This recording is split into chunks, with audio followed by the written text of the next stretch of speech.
Good morning, my dear JE and NEET aspirants. Welcome to Aryan Achievers Academy, Narsrawpet. So board మీద మనము ఒక question రాసాం చూడండి. So ఇది మొన్న క్యాన్సిల్ అయినటువంటి నీట్ 2026 పేపర్లో ఉన్నటువంటి క్వశ్చన్. సో ఇది ఫిజికల్ కెమిస్ట్రీ నుంచి అడిగినటువంటి క్వశ్చన్. ఇది ఎలక్ట్రోకెమిస్ట్రీ రిలేటెడ్ క్వశ్చన్.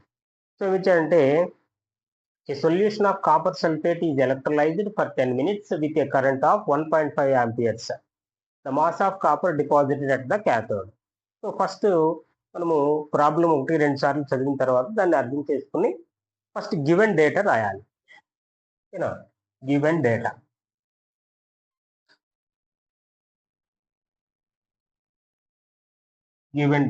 ఏంటి? గివెన్ డేటా ఇక్కడ ఏమి ఇచ్చారు అని అంటే కరెంట్ 1.5 ఆంపియర్స్ ఇచ్చారు. ఓకేనా? కరెంట్ ఇంత 1.5 ఆంపియర్స్ అంటే C is equal to CRI I is equal to 1.5 amperes. Time T is equal to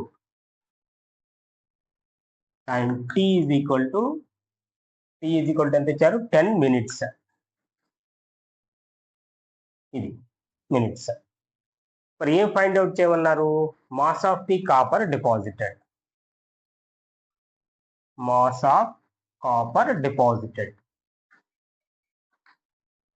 of copper deposited ఎంత?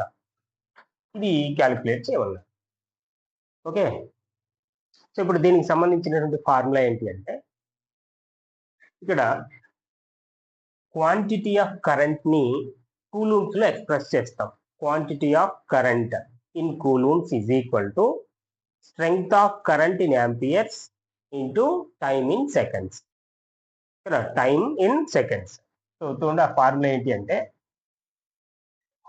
Quantity of current Q is equal to quantity of current Q in coulombs is equal to I into T. T అంటే time in seconds. So ఇప్పుడు మనకి ఇక్కడ క్యూని find out చేద్దాం. చూడండి quantity of current in coulombs. So ఇక్కడ I value ఎంత ఇచ్చారు మనకి? 1.5 amperes. 1.5 amperes into time in seconds. So ఇక్కడ మనకి మినిట్స్ లో ఇచ్చారు, దాన్ని 10 into 60. Okay. So that is equal to 1.5 into 600. 1.5 into 600. So దీన్ని సింప్లిఫై చేస్తే చూడండి 15 into 60. So that is equal to 900 coulombs. అంటే ఇప్పుడు మనము ఈ కాపర్ సల్ఫేట్ ఎలక్ట్రోలైట్ లోకి ఎంత క్వాంటిటీ ఆఫ్ కరెంట్ ని పాస్ చేసాము?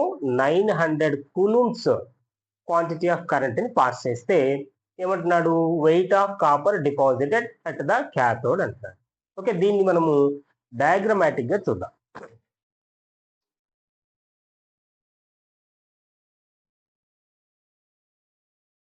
చూడండి ఇక్కడ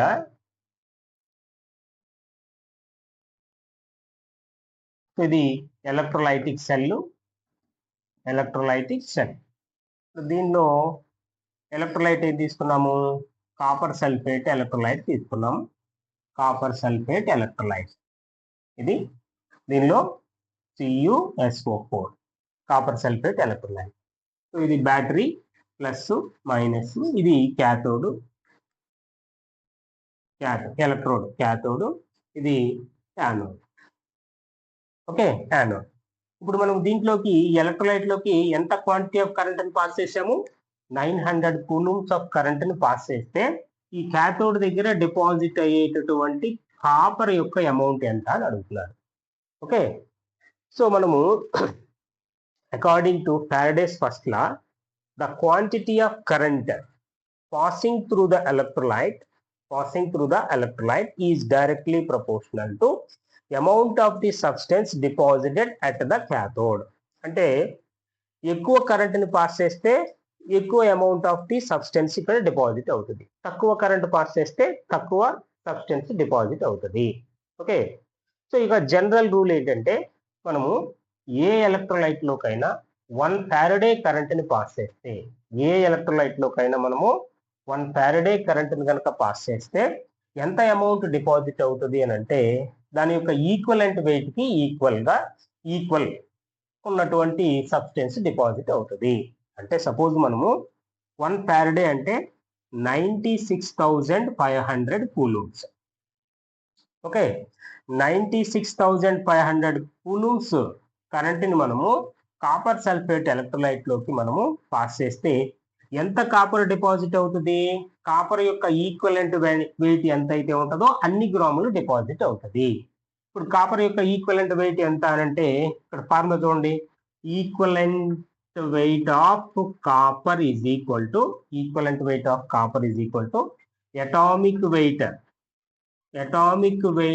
copper divided by charge. Atomic weight ఎంత కాపర్ కి? 61 డివైడెడ్ బై ఛార్జ్ ఎంత? కాపర్ సల్ఫేట్ లో కాపర్ కి +2 ఉంటుంది, అంటే 2, అంటే ఎంత వస్తుంది? 31.5 గ్రామ్స్. అంటే మనము 96,500 కూలూమ్స్ కరెంట్ని పాస్ చేస్తే ఎంత కాపర్ డిపాజిట్ అవుతుంది? 31.5 గ్రామ్స్ డిపాజిట్ అవుతుంది. ఓకే, కానీ యాక్చువల్గా మనం ఎంత కరెంట్ని పాస్ చేసాము? ఈ ఎలక్ట్రోలైట్ లోకి మనం పాస్ చేసినటువంటి క్వాంటిటీ ఆఫ్ కరెంట్ ఎంత? 900 కూలూమ్స్. 900 కూలూమ్స్ కరెంట్ని పాస్ చేస్తే ఎంత కాపర్ డిపాజిట్ అవుతుంది? ఓకే, ఇప్పుడు దీన్ని సింప్లిఫై చేస్తే ఆన్సర్ ఎంత వస్తుంది అని అంటే చూడండి, సింప్లిఫై చేద్దాం. 900 into 31.5 divided by 96,500. Okay, so ఇది 2 zeros క్యాన్సిల్ చేయండి. ఇప్పుడు చూడండి, నెక్స్ట్ 9 ఇంటూ 31.5 డివైడెడ్ బై ఎంత మిగిలింది?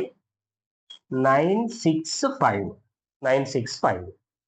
దీంట్లో లాస్ట్ డిజిట్ ఇక్కడ 5 ఉన్నది, ఇక్కడ 5 ఉన్నది కాబట్టి ఫిఫ్త్ టేబుల్ క్యాన్సిల్ అవుతుంది. ఎంత ఉండే ఫిఫ్త్ టేబుల్? దీనిలో 6.3. ఇది 193. ఓకే, అంటే ఎంత వస్తుంది? 9 into 6.3 divided by 193. Okay, so ఇప్పుడు దీన్ని సింప్లిఫై చేస్తే, దీన్ని మల్టిప్లై చేస్తే 56.7 డివైడెడ్ బై 193 వస్తుంది. ఓకే, సో దీన్ని సింప్లిఫై చేస్తే మనకి ఫైనల్ ఆన్సర్ ఎంత వస్తుంది అంటే 0.29 సంథింగ్ వస్తుంది. 0.293 గ్రామ్స్ వస్తుంది. సో ఇది ఆన్సర్. ఓకే, అంటే option D is the right answer. ఓకేనా?